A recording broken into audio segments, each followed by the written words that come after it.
All right, everybody, what is going on? We are back for another episode of The House on this snowy day.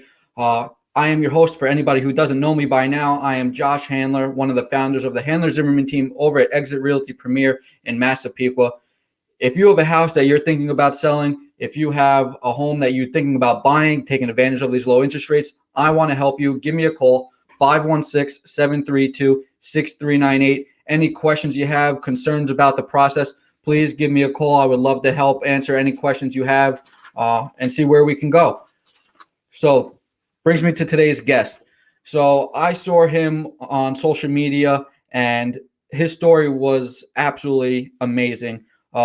He is known as Batman in that realm. He loves cars, and he put the two and two together to help a lot of children who are unable to really, get that joy every day. He's able to bring a lot of smiles to their faces, which is, a great thing, being able to give back. So without further ado, Josh Aryeh, the owner and co-founder, I believe, of Smiles Through Cars, known as Batman.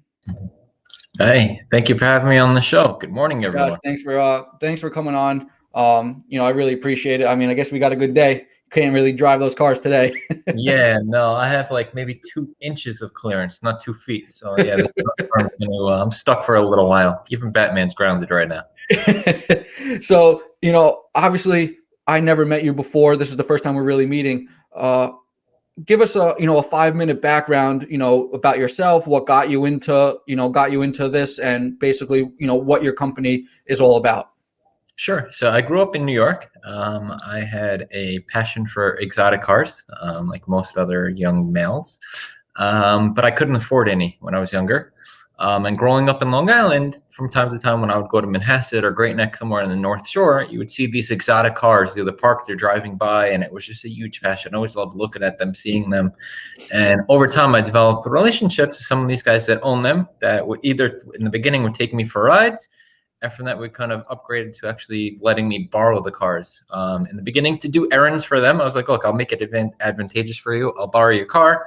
I'll do whatever you need, and I'll bring it back. And then it kind of upgraded from that to you could borrow it, take it home for the night, take it home for the weekend. Like it was something like that. And I did this for quite a while. And then one day I had an idea. I said, the same way that I grew up loving these exotic cars, there had to be sick and underprivileged children that had that same want or wish to go into these cars. So I started calling up all these different charities and organizations saying, look, I don't own them, but I have access to tons of these exotic cars. If ever you have a child that makes a wish or wants to go in the car, please let me know, and I'd love to coordinate a surprise. And months went by. I didn't get a call back from pretty much anybody. Yeah, I was like, you would think people would be jumping over that. Yeah, I was like, look, I'm not even selling something. It's free. And then finally one of my friends called me up and he's like, look, I know of this young child that lives in Queens, who she's 8 years old, battling stage 4 cancer, and her wish was to go on a Lamborghini, and she was going to be coming home in between her chemo treatments. So I said, this is perfect. Like, this is exactly what I wanted. Got me in touch with the family and spoke to the mom, and we arranged a surprise. The family knew I was coming. The child had no idea. And they bring up this little girl. She's looking down at the ground. She's all sad. She's in this wheelchair, and she looks up and she's this bright yellow Lamborghini parked right in front of her house. And you see this entire kid's face lights up. And we get her in the car, put the top down, drive around for 20 minutes. I got the music on. We're having a fun time. Everything's great. She takes pictures. They get her back in the wheelchair. They bring her inside the house. And as soon as she gets in the house, the mother starts hysterically crying, nonstop bawling. And this was the first time I've really ever had that one-on-one interaction with such a sick child. I've always been around children. I've always wanted to give back. Right. But this was the first time I was with a parent. So I thought maybe I said or did something offensive. So I looked at the mom look, if I said something, I didn't mean it. I thought maybe I just said something that was insensitive. Right. But no, you don't understand. She said, my daughter was diagnosed with cancer at the age of 4. She's had over 20 surgeries. She got infection, which caused her to become paralyzed, which is why she's in this wheelchair. She said, this is the first time I've seen my daughter smile in 4 years since she was diagnosed with cancer. Wow.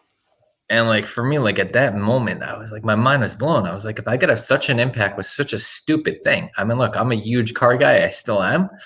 But essentially, it's just a car.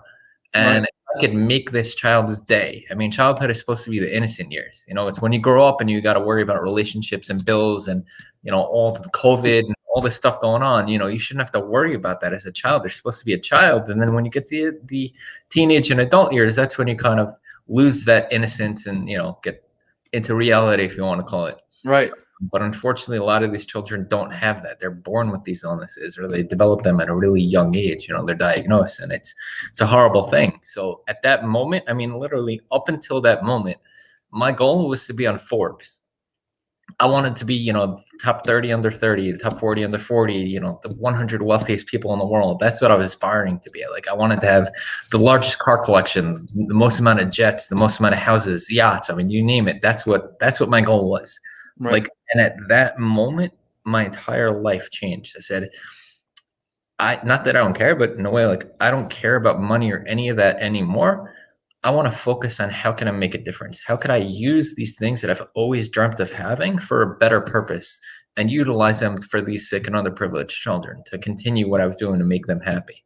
Right. And that's kind of where it all started. Like, at that second, I was like, I don't need to be wealthy enough to be on Forbes, but I want to be wealthy enough that somehow I could afford these cars and these assets, or whatever they are, boats, whatever it is at the time that the kid's wishing for, to be able to use them for the children. Like, it wasn't about status and fame anymore. It was all about the kids. And for the first, I did it for the first couple of years after that, just people that I knew of reaching out to more organizations, stuff like that. And eventually, once social media hit, between Facebook and Instagram and all that, that kind of boosted what I was doing to an entire new level, because the reach that I had was just literally worldwide. Like, it you just needed it to get it out. Nassau County to global. And what was interesting was the first probably about 10 years that I was doing this, like, on social media, I hid my identity. Like, I never showed one picture without my face uncovered. So it's either the Batman costume, some sort of a costume, or the children. Like, it was never who I was or anything of that sort. And then a lot of my friends and coworkers said, you know what, you should kind of reveal your identity so people could understand that you're not some billionaire trust fund kid. You're just Batman. You're not Bruce Wayne. Right.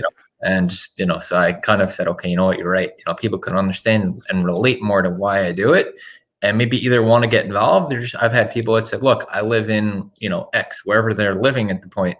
I'm going to kind of do what you do in a small way. Or I don't have an exotic car, but I'm going to try to do some sort of kindness because of what you're doing, and it inspired me, which is really the goal. That's all we want to do, is inspire people. Right. So that's how we founded this organization, actually called Smiles Through Cars, which is a not-for-profit where we actually use all the money. No one's on salary, including myself. It's all the money goes back to the kids. That's awesome. I mean, I could only imagine what it was like that day where you showed up with that car and the kid's face, just lights up, and something so simple, in our eyes, just sitting in, a fancy car, but that literally made that, that kid is going to never stop thinking about that. Yeah, and that's really it. I mean, and it goes even one step further. Like, after I realized it's not just about the child, which is priceless in itself. I mean, that alone is enough to do it. But for the parent, I mean, for a parent that has a child that's going through such a tough time, where, I know myself, when I have the flu or something like that, and you're lying in bed and you're like, oh my God, like, I just want to feel better. You're weak, you get 104 fever, that God willing, within a few weeks, you're going to feel better. Like, there's an end to it. Right? For young, healthy people, you're going to beat it. You're going to feel better, and that's it. But during those couple of weeks, you just feel like crap. You just want to get out of that. Yeah. But these children don't have that. They have that same feeling times by probably 100, but with no end in sight. Right. And it's, the parent to be able to see that child happy for a minute, an hour, a week, whatever it is, that it's priceless for that parent to see their kid finally acting like a normal child, if you want to say it. I mean, it's probably the first time, like you said, they've been smiling and happy rather than, down about themselves or miserable or sad. Just that hour worth of smiles is probably, you couldn't even put a dollar amount on it for these parents. Yeah, I mean, and there are situations that we go through. I mean, so I try to post mostly the positive stuff, and there's a lot that we don't post that goes on behind the scenes. But there was like one child that we visited, and unfortunately she had stage 4 cancer and she was terminal. And the doctors told her she had like a month left to live, about a 7-year-old child. And terrible. Imagine sitting there with the mother and the daughter planning her own funeral with the child. I mean, sitting there in a room with them and planning out, I mean, literally what songs they want, who she wants speaking at the funeral, where she wants it to be, how she wants to be buried. Does she want to be cremated? I mean, decisions that a child should never have to go through, Yes, and absolutely. sitting there with families and doing these things. So there's a lot that goes on that's really, really, really tough. But I mean, there's also some amazing things. Like I sat with one child like that who the doctor said literally she had weeks left to live. This was back in, I'm going to say about 2018, 2019. Let's fast forward to now, 2021. She's completely cancer free. Like That's there's zero trace of cancer in her body. Like she just went back for scans a couple of months ago, gone. And there's great. no explanation. Like they weren't even doing treatment anymore. She was on hospice care. And Like just I just said, like there's that, a full nothing we 180. can do. We're going to try to treat her pain because of what she's going through, but we can't treat the illness anymore. Like we've done the maximum of what we could do, and we don't even know what to do. It's spread too far. Right. And just literally going from that to her starting to get her hair back, starting to gain her strength, starting to be a child. I mean, we had a pool party in the summer. I tried to do something for the kids, and even this year we did it. Socially distanced, invite only. It was really small. So we only had the families that were really in quarantine for kind of like the past year, almost like families that haven't gone out. So they've had zero interaction with anyone. Right. And our volunteers that were at this event got tested before the event. We made sure we were very cautious about the people that came there. So we kept it small, but perfect for the kids. We had a barbecue, we had a DJ, we had music. I mean, we had the pool. We had just a day of fun for the kids to feel like a kid and get out. Yeah. And that child was there. And she kind of comes up to me and she goes, Batman, you got to start going on a diet. You're becoming fat. But to hear that child like saying that, it was worth it. Like it made me cry because like this kid was just literally on her deathbed. Right. Like where she is now to like have the strength to come to a pool party, to go swimming, to be there with her mom 2 years later. And to tell me that I look fat, I mean, like those are words I wish I know it's weird, but like those are words I wish she could have told me 2 years ago, but she wasn't. I mean, she was crying, she was frail. I mean, it's horrible to see. But then to see where she's at now, I mean, there's so many miracles that I see, with these children of what they overcome. I mean, Right. how many children I've met that had stage 4 cancer, that were terminal, and now they're completely cancer free. With Yeah, I'm no sure you see so much stuff, on the bad side, but then the reward on the good side is probably just, so overwhelming that it makes up for all the bad stuff that that you have to encounter along the way.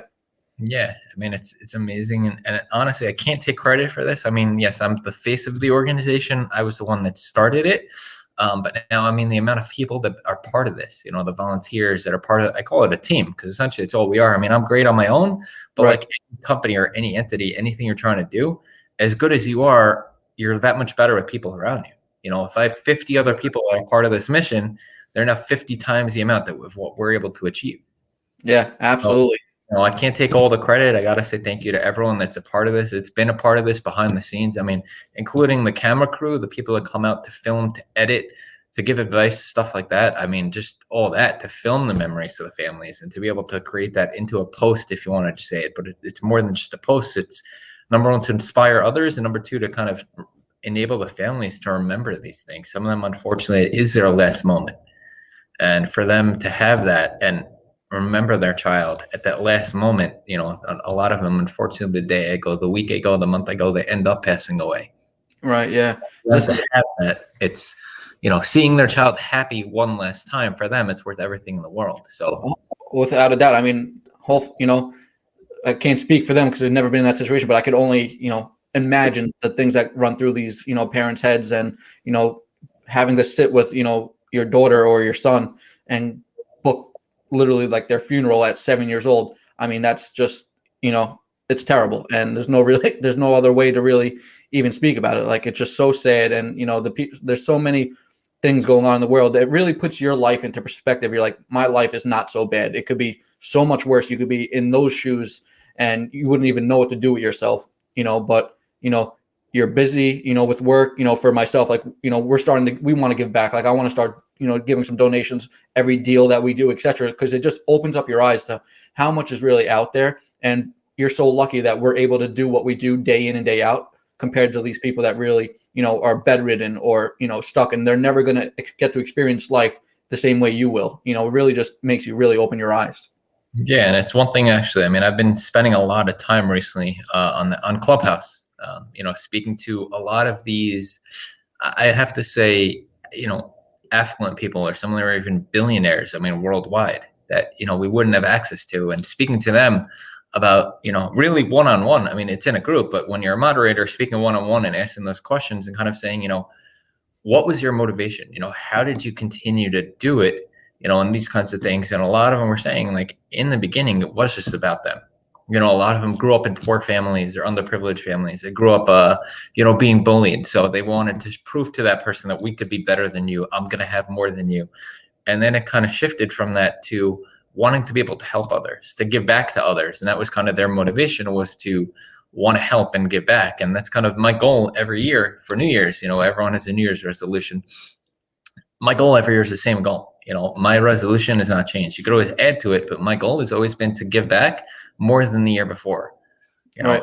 Saying that every year is financially great. I mean, certain years are not the best. You have unforeseen circumstances, could be COVID-19, whatever that X factor is that Right.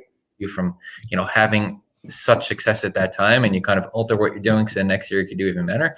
But during those times, it's whether I'm going to dedicate more time, dedicate more money, whatever that is, but to be able to help more people than the year previously. And that's really just the goal that we try to do. And a lot of times when you have something other than yourself, it enables you to push harder. When you're up in the morning and you're working on that deal and you're absolutely exhausted and you say, you know what, this isn't just about me. I want to be able to help 3 families with this. When this deal closes, I want to be able to utilize some of that money and just donate it immediately. And that kind of gives me that push to push through those nights where you don't necessarily get to go to bed or something like that, or you're working on a weekend where it's not a day like today, but let's say in the summer where it's 90 degrees outside and you want to go to the beach on a Saturday or Sunday, and I say, you know what, I'm going to stay indoors and really work on this proposal so that comes Monday, I'll be prepared and we can get this done. So getting it, when you get into those situations, a lot of times when it's more than just you, it kind of enables you to push that next level, push through and actually succeed with what you're trying to achieve. No, I mean, absolutely. Now, I know like this is a full-time job in itself. Do you do this solely full-time, or do you have like another full-time job and really running both at the same time? So I spend majority of my time on this because I really want to spend as much time giving back as possible. But like I said, I'm only Batman. I'm not Bruce Wayne. So I do need to make a living. If I had $1 billion trust fund, I'm just living off of the interest. I mean, that would be great, but I'm not. So I kind of surrounded myself with amazing people. I built up quite a network throughout the years, and I try to either syndicate real estate deals, whether it's houses like you're doing on a small scale, or developing real estate. So it could be, finding, it used to be in Manhattan when you were able to buy properties, fix them up, adjust the rent roll, do the basic cosmetic work, and then kind of bring up that ROI and then, end up selling the building, or cashing out, refining, stuff like that, just doing different things, whatever we could do to enable me to spend as much time volunteering as possible while making enough money that I could live, but not enough money that I'll be on Forbes. I'm not against being on Forbes, but I'm nowhere near that. It was kind of, I wanted to spend more time giving back than trying to acquire additional wealth. Yeah, I didn't even know. So you are on the real estate side as like a regular job. Real estate. I've been a little involved with like venture capital. So like I said, I built up quite a network. So if I found either apps or ideas that people might want to invest in, I brought that in, and either syndicated, taking a piece of that, or just taking a percentage of whatever it was and just gotten my pay cut, whatever and anything. Like literally just finding that angle. I mean, during COVID-19, and obviously, houses were actually pretty good because everyone was kind of exiting from Manhattan. Right. Yeah, we were doing great out here. Nobody wants to live in Manhattan anymore. They kind of killed that. So, going from that to saying, okay, right now there's not a lot happening. I'm not sure when this kind of will end, in terms of development and all that. Because my focus at that time was primarily Manhattan, and I just started going down. I said, look, I don't know how bad this is going to spiral, but seeing the way that they were running the city, so this is going to be bad, and it's going to take a long, long time to recover. Right. So I don't want to bring anything to my investors. Even if they love Manhattan, they say they want to invest, I look for long-term relationships. I don't look for one guy to invest, then, I get my pay cut and I move on. I'm looking for guys that they know that I have their back, that I have their interest. So when I bring them something, it might not necessarily be for them, but they at least know that I thought it through properly and I'm looking to do the next 10 deals with them. Right. I don't look to do one, I'm looking to do 10, 20, 30, 40. So in 20 years from now, I'm still working with those same people. And I think that's a big mistake that a lot of people that are getting into this business now because of COVID, every single person I feel like went and got their real estate license. They're like, oh, I'm just going to become a realtor.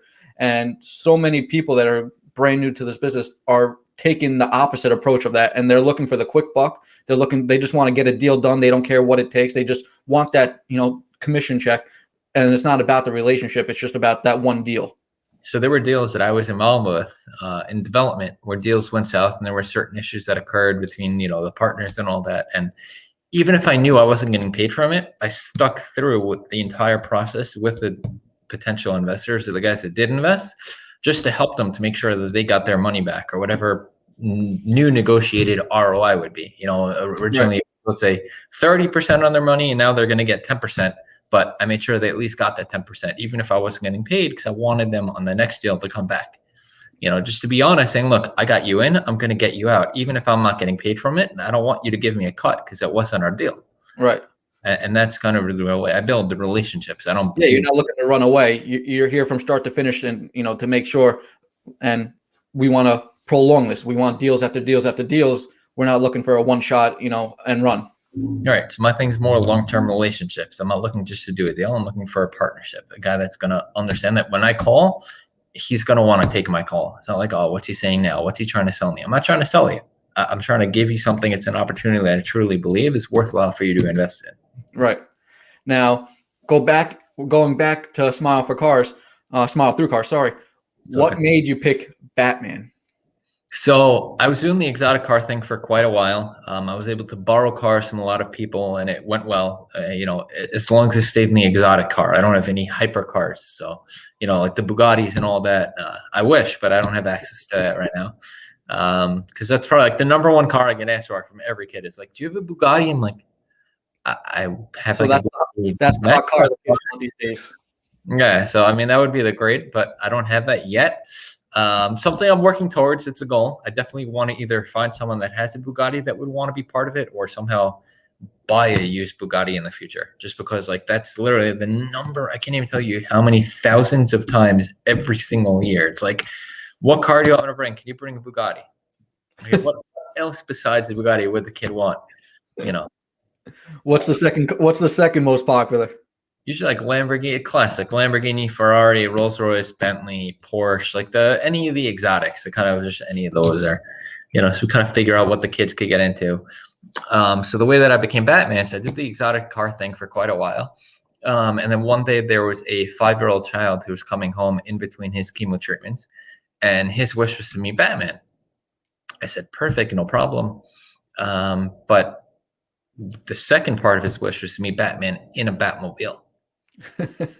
Like, well, I can't get a Batmobile. Like, you can't just let me, I can't get a Batmobile. What the hell? So I found this place in Oceanside. It was called Impressive Auto Body, and they were able to wrap the car. They made it shiny black, and they were able to put on Batman decals and Batman carpeting, and they took out part of the exhaust to make it louder, and did whatever they could to make it into a makeshift Batmobile. Tinted the windows, whatever I could do with it.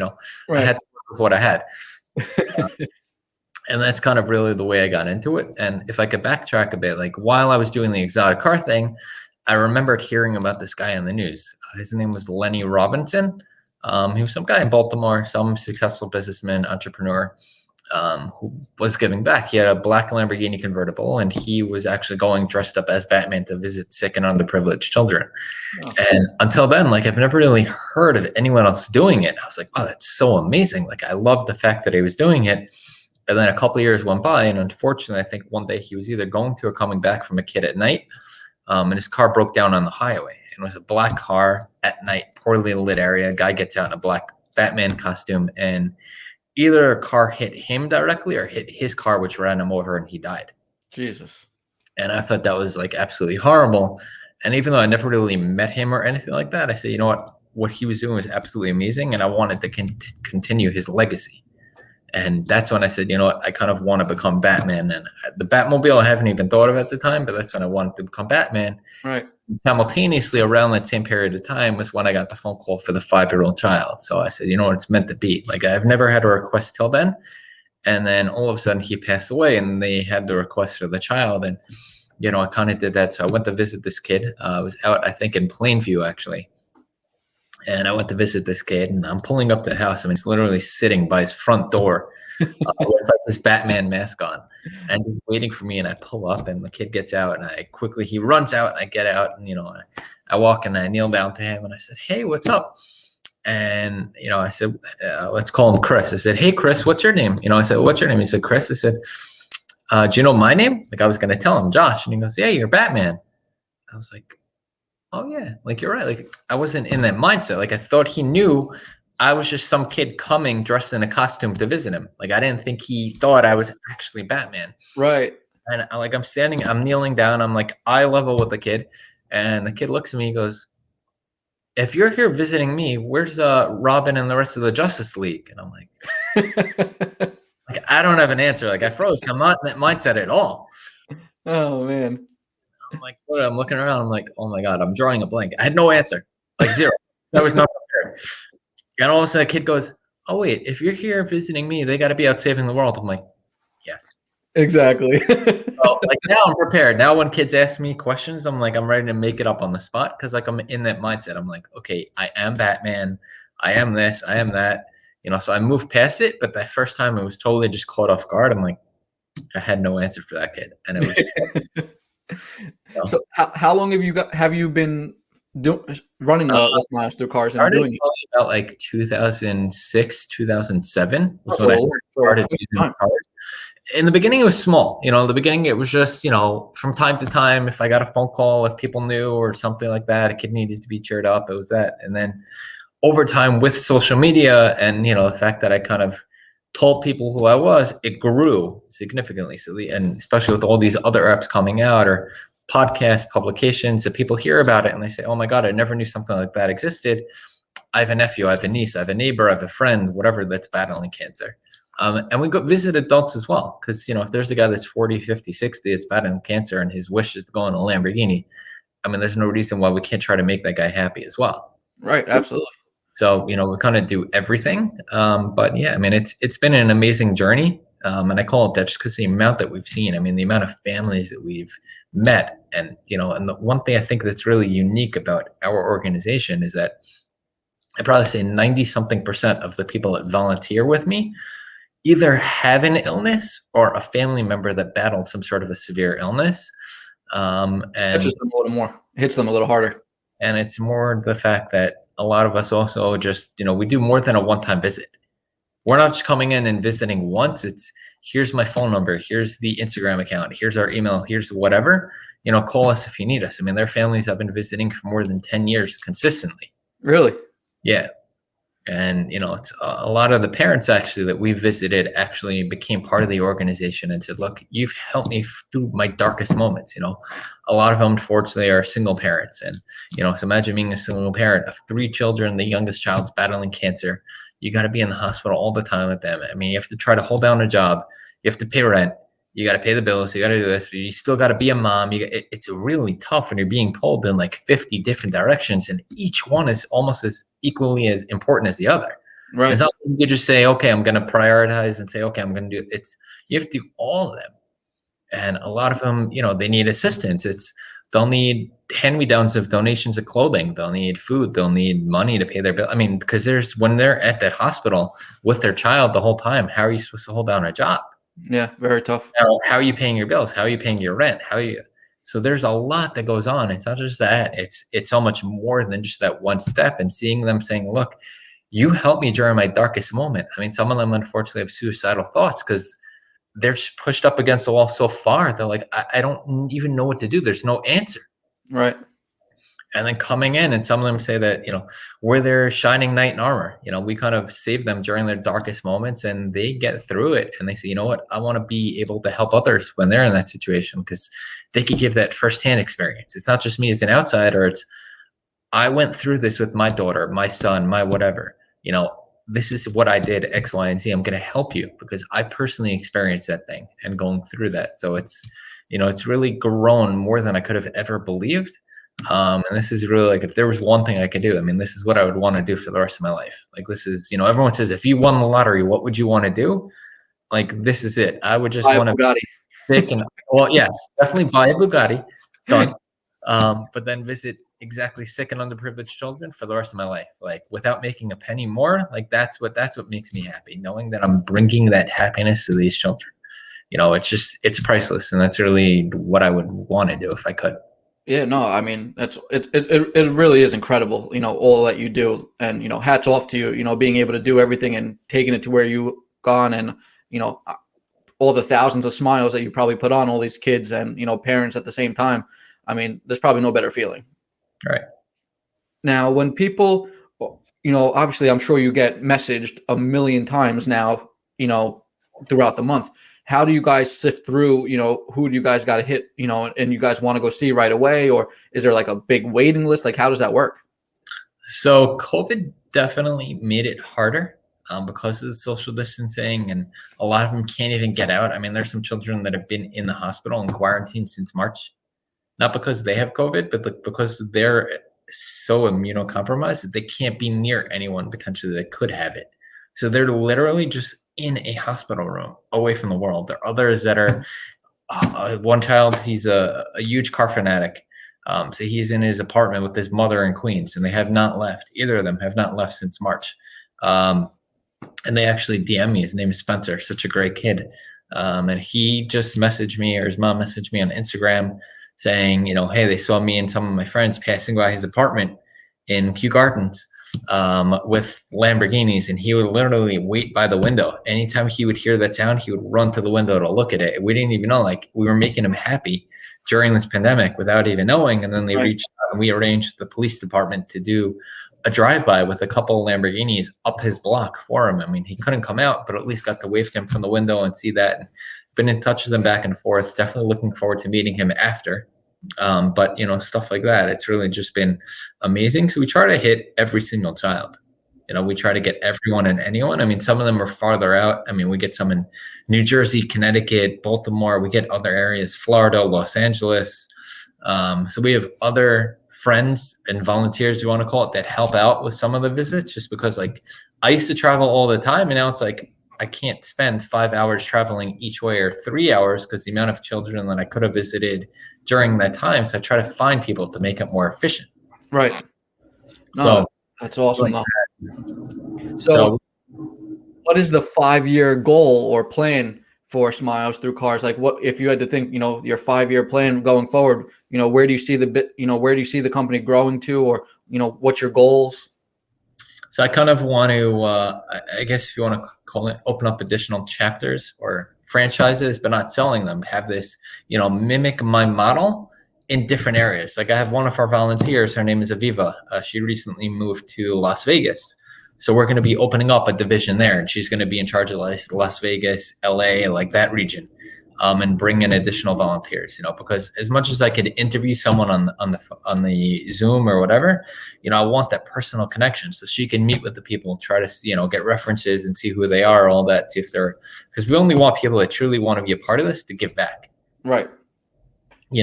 So to do that, and just that would be my 5-year goal, would be to open up many, many more of these models, we want to call it, locations.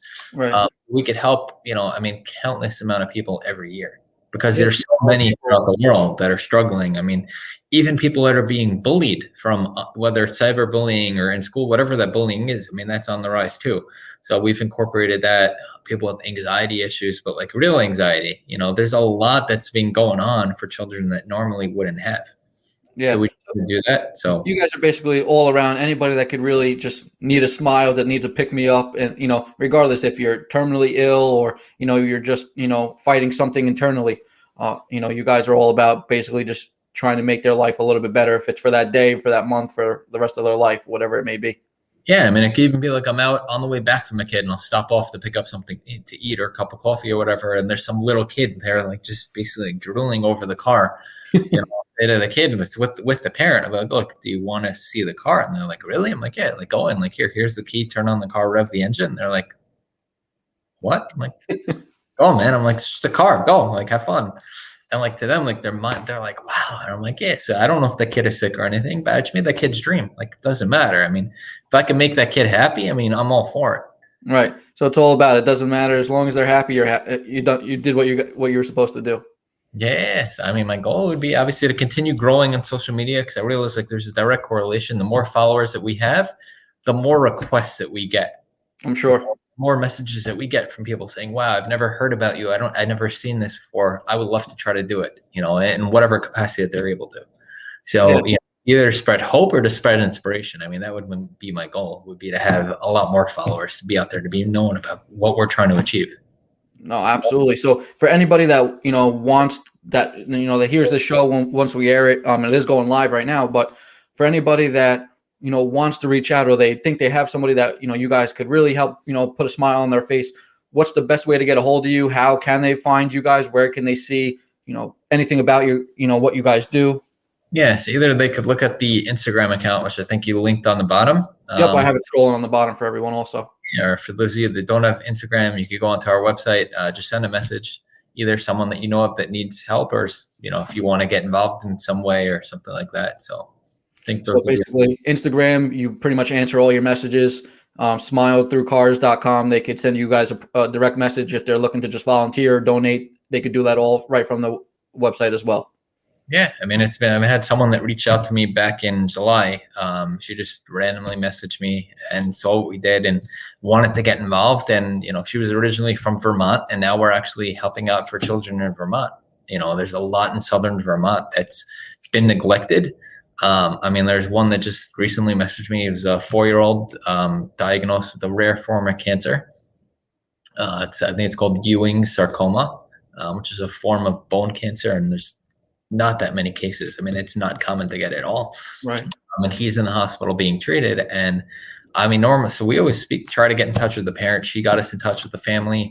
And normally we'll, kind of say like, what's your wish list? What do they want? And we'll try to, do that. Some families we've sent to Disney and done stuff like that. And others, it's something smaller. So we said, well, what is it that you need for the child? And they're like, oh, well, we need 3 pairs of snap off pants. We need this, we need that. And I was like, that's the wish list that you have. Like that's, so we've seen like everyone and everything. And then we try to help them, and we're doing that. I mean, we sent them the pants, we sent them DVD players, we sent them DVDs. I mean, anything and everything to help them out. Now we're trying to get them furniture because unfortunately so immunocompromised that all the stuff they had in the house from before, they can't have anymore. They had to get rid of it. So now we're trying to partner or get either donations or just get it at wholesale pricing and buy the furniture and give it to the families that when they come out of the hospital, the kid could actually go into a house that has more than just walls and a couple chairs. Yeah. No, I mean, it's absolutely incredible. And, I can't say enough for everything that you do. And, just having this, quick, whatever, we've been talking for 40 minutes, it's just absolutely incredible what you guys do. And, thank you for, for everything. And I'm hoping this year our team and I will be able to help, donate, and, hopefully some of that money could go to the families, to put the smiles on their faces. Cause, I'm having you don't think about it till you're going to be like a parent. I think once you're like a parent, or you're potentially going to be a parent, like we're going to, first time parent in June, and it really just opens up your eyes to, wow, like, you're going to be a father or whatever. And, you just want to really do everything you can for your kid.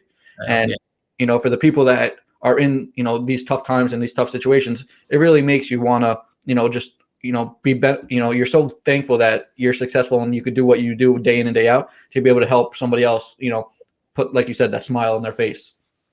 Yeah, no, it's amazing. Congratulations. Thank you. Yeah. Excited.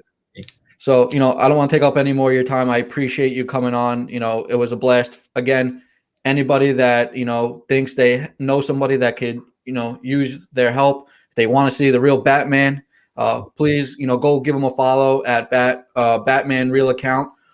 If you're looking to, schedule anything where you think somebody could, use a drive-by in one of their fancy cars, go online, smilethroughcars.com. You could send them a DM, he said, through Instagram as well, but they'll make sure they reach out to you. Again, anybody that listens to this and wants to make a donation to help out a great cause, go on their website as well. Click the donate button. We'll put the link in here once we put this live. Again, I appreciate you coming on. Yeah, no, thank you for having me. And, it's an honor to be here on behalf of my entire team. So thank you so much. No, thank you all. And again, my name is Josh Handler with Exit Realty Premier, the Handler Zimmerman team. If you're looking to buy or sell a home, anything real estate related, questions, concerns about the market, give me a call, 516-732-6398. I'll be more than happy to help out. Other than that, it's a wrap. Thanks again. Awesome.